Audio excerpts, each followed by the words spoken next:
Hello, Dallas Christian in Dallas, Texas, which is just down the road from me. And also, hello, Jackson Christian in Jackson, Tennessee, which is technically, I guess, down the road, but way, way, way down the road. You may not know each other, but what you have in common this morning is we're all having this conversation. Welcome to the talk. Your world is kind of nuts right now, right? I have no doubt you are tired of hearing grown-ups say that to you. You're tired of hearing adults tell you how crazy life is. But the truth is your lives have changed. You don't need me at all to tell you about how crazy it is. You probably could tell me more about how crazy your life is right now than I could tell you. So I want to do something this morning with our time together that is a little bit different. And I think probably more important. You know what you're going through right now. You know what the world looks like right now. So I want to talk for just a few minutes this morning about what to do now. If you are watching this video, you are likely in middle school or in high school. That's a challenging time anyway. Even without all the craziness that we've got going on right now, that's a challenging time with a lot of tough issues. But it's also a great time. It's a time where you make memories and where you develop friendships. And those memories and friendships really matter. You may feel like everything that's happened in the past 6 months has taken that away from you. I get it. I totally understand. You may feel cheated. You may feel angry. You may feel frustrated, and you may feel all kinds of crazy stuff. We've all felt that way at times over the course of the last 6 months or so, 6 or 7 months. The reason for that is because a lot of things have changed. But there's another reason that you may be unaware of. And I want to talk for just a few minutes this morning about the other reason that you've experienced so much stuff lately. And that reason is because you, like me and every other person walking around today, we have something called a negativity bias. That means that our brains tend to overemphasize the negative things in life. They tend to overemphasize the negative interactions we have, and they tend to underemphasize the positive things. Let me give you an example of what I'm talking about so that maybe you'll understand. You ever been at school and had somebody say something hurtful to you, or maybe said something embarrassing that you later regretted? My guess is that when you went home that day, the negative conversation that you had or the negative thing that was said to you stuck in your brain. It probably followed you around most of the evening. You thought about it, you focused on it. Maybe you said something in front of somebody that you really wanted to impress, and you said something super embarrassing. You probably remember that. The reason I say you probably remember that is because I still remember that at my age about saying things at like 13, 14, 15 years old that were mortifying. But my guess is, like me and like most other people, on moments when that happened, you went home and you focused on it and you replayed it and it stuck in your head. And while you were doing that, you probably forgot about the 100 conversations you had that day that were good. The jokes with your friends, the conversations at lunch. We have a weird tendency as people. The good stuff in our brains gets pushed out when we feel bad stuff, and then we focus on the bad stuff.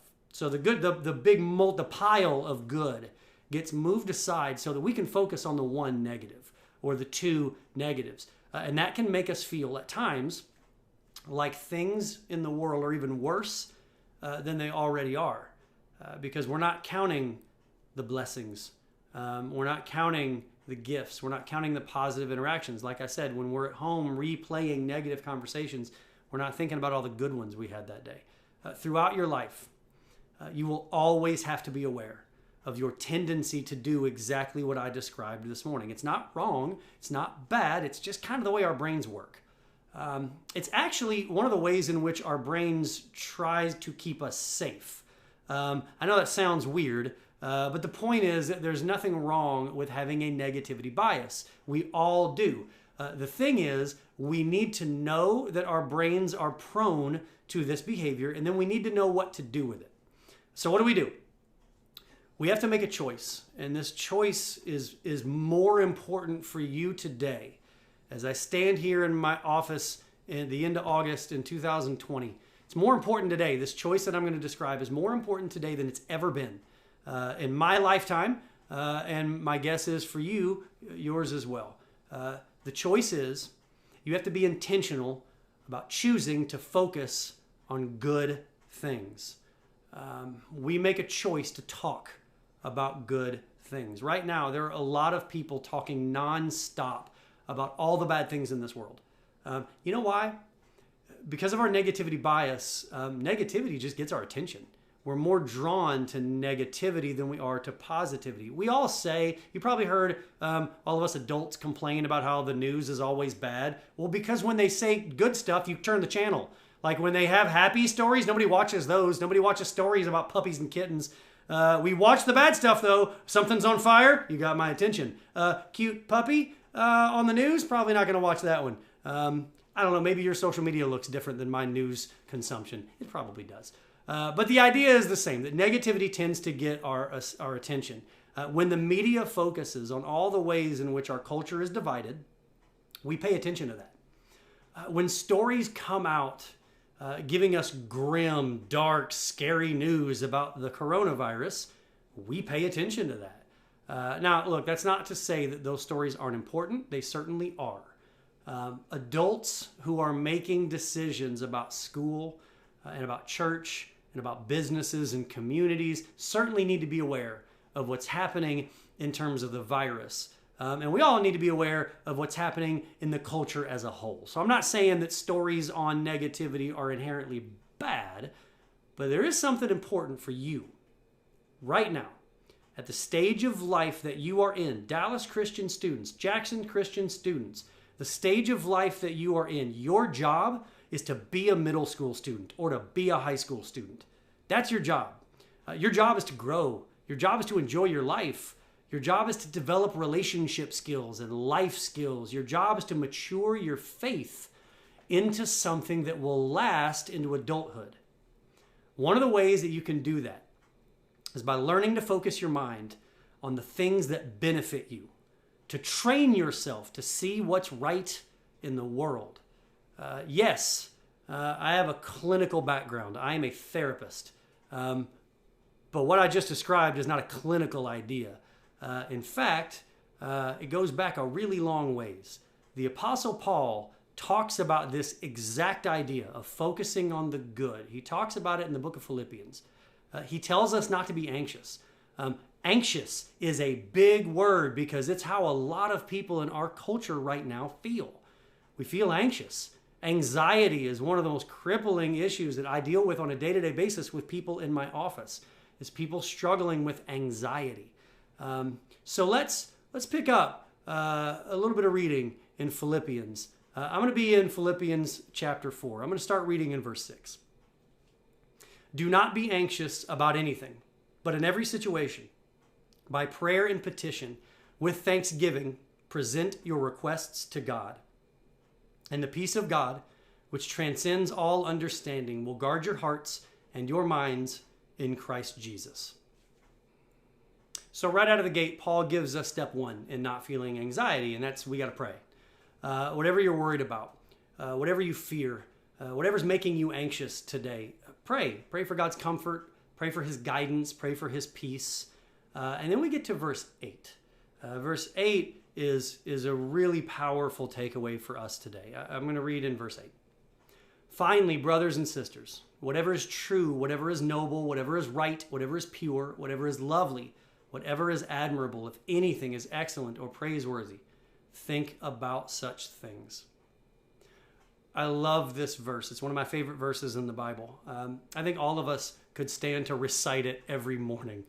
It would change the news that we listen to. It would change what social media accounts we follow, what texts we send, what texts we respond to, who we hang out with, and then what we talk about when we're hanging out with those people. Spend your time with what is true, right, pure, lovely, admirable, excellent, praiseworthy. Spend your time in positivity.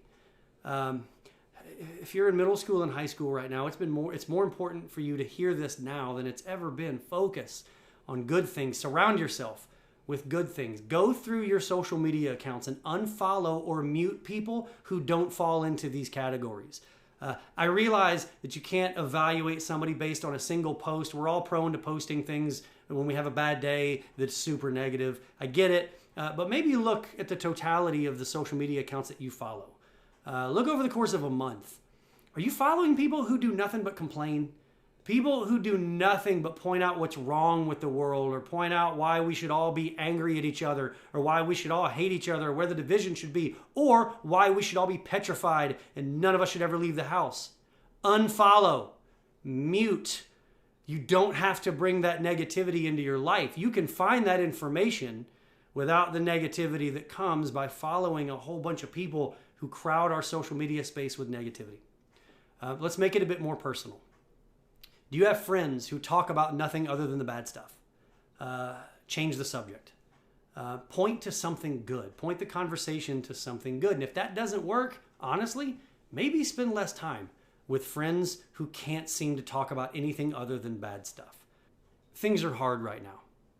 I understand. I really do. I legitimately understand that things are hard right now. We're all kind of going through a similar experience. It looks different to each one of us individually, but we're all having a hard time right now. You as young people are the people that my heart goes out to the most.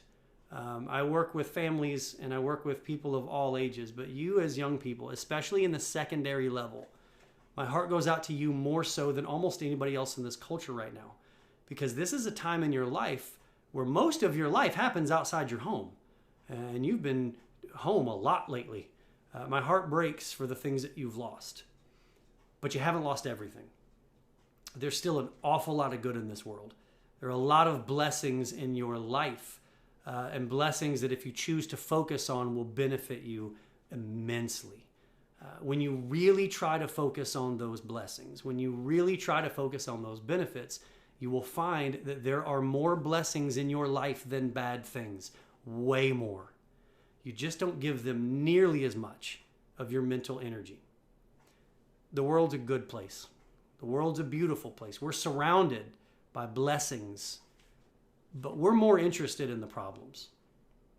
We go back to Paul's words: whatever is true, whatever is noble, whatever is right, whatever is pure, whatever is lovely, whatever is admirable, if anything is excellent or praiseworthy, click on those things. Whoever is true, noble, right, pure, lovely, admirable, excellent, or praiseworthy, spend time with those people. The culture we're living in can take away your routines. It can take away the things that you really enjoy doing. It can completely alter our society, and it can change how we function from day to day. But if you choose today to focus on the good in the world, to focus on all the good around you, it can't take away your happiness. You can't lose your joy, because joy isn't found on the outside. It exists on the inside. And once you realize that, I promise, your life can change. So the question I have for you today is not about what you've lost. My question for you today is, how many things can you find in your life and in your school that are going to make this a really great year for you? What are the best things happening to you right now? Where can you find good right now? That is where you need to spend your time and where you need to put your focus.